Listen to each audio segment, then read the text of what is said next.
Hi, everyone. I'm your instructor, Christine Rodriguez, for Sociology 106, Crime and Society. I prefer that you call me Christine. And I've made this video just to give you a brief overview of Chapter 1. And of course, one of the first questions that we should ask is, what is crime? We could use a dictionary definition. Crime is a violation of a law.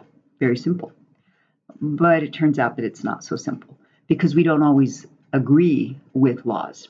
And so we may not consider a certain behavior a crime if we don't agree with the law. And sometimes we may disagree with the law to the extent that we believe that the only way to change the law is to violate it.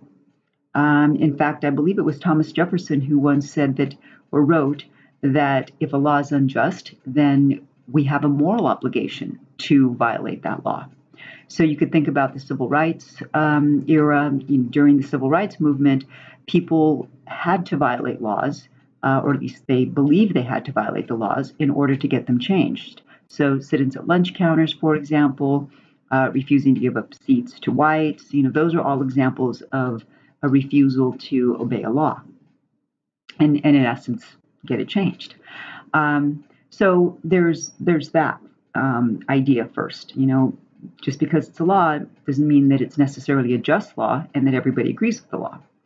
But we also have to recognize that laws are socially constructed. That means that laws are created by society. And sometimes the legislature does it, the state legislature, in Sacramento, or in California anyway. Or sometimes the people do that through a ballot initiative. We all vote on a particular law and we make a new one if it passes by majority. Sometimes we get new laws through court decisions. For example, one of the probably most well-known changes to the law came with the Miranda versus Arizona Supreme Court case decided in 1966. And so now we all know the term, well, I'm going to say it in the English way, that you have to be Mirandized. And so we've turned it into a verb, but we're essentially saying that you have to be told about your rights because that is, in fact, what the holding was in the Miranda versus Arizona case. Those are various ways in which we see laws being created.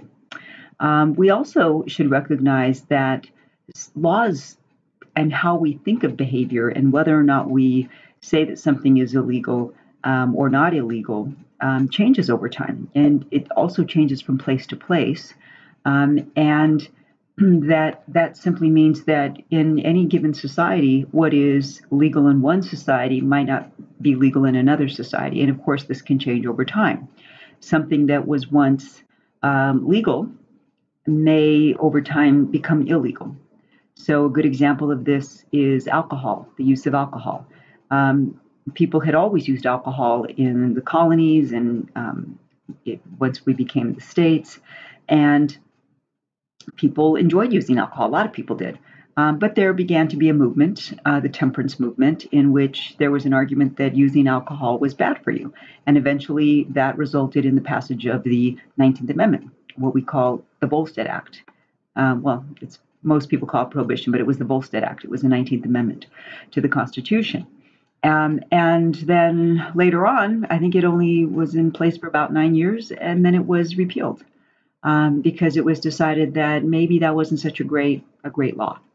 And so, as I said, something that was legal can become illegal, and then maybe over time it becomes legal again. And so, because things are socially constructed, again, we have to recognize that it really is dependent upon the society that we live in as to what is considered legal and acceptable and what is not. But that also means that laws can change, that things are not set in stone.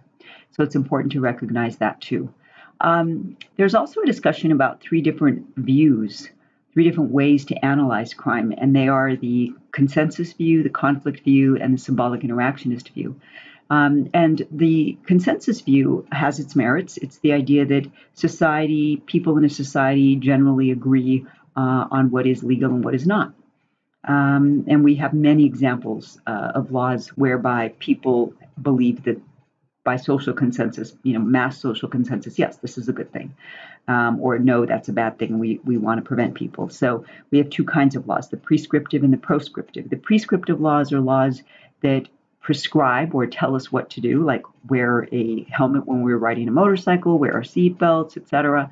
And prohibitive laws are the ones that tell us what not to do, what we can't do, what we shouldn't do. And so it is, of course,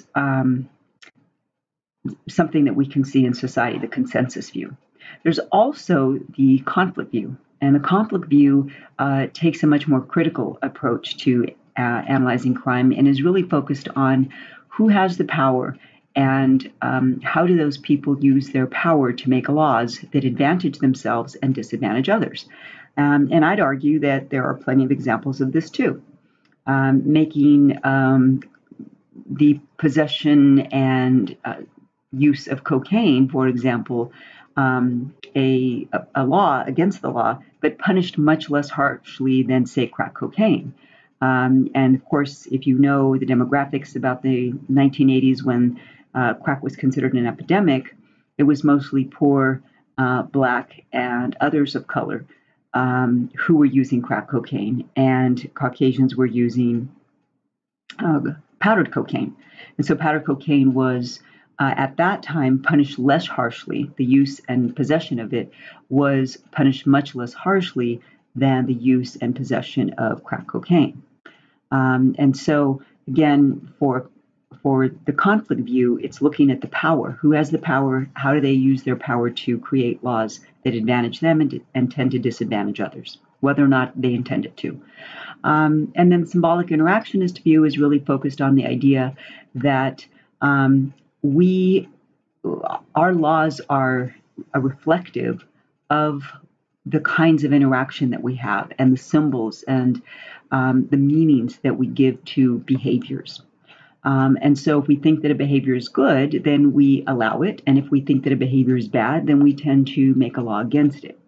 And again, you could probably think of examples of this. We say that, it's a good idea to wear a seatbelt. Therefore, we have a law that requires we wear a seatbelt in California. We say that it's good to wear a helmet if you're riding a motorcycle because it'll protect you, at least your head, hopefully. So we made a law that, hey, you've got to wear a helmet.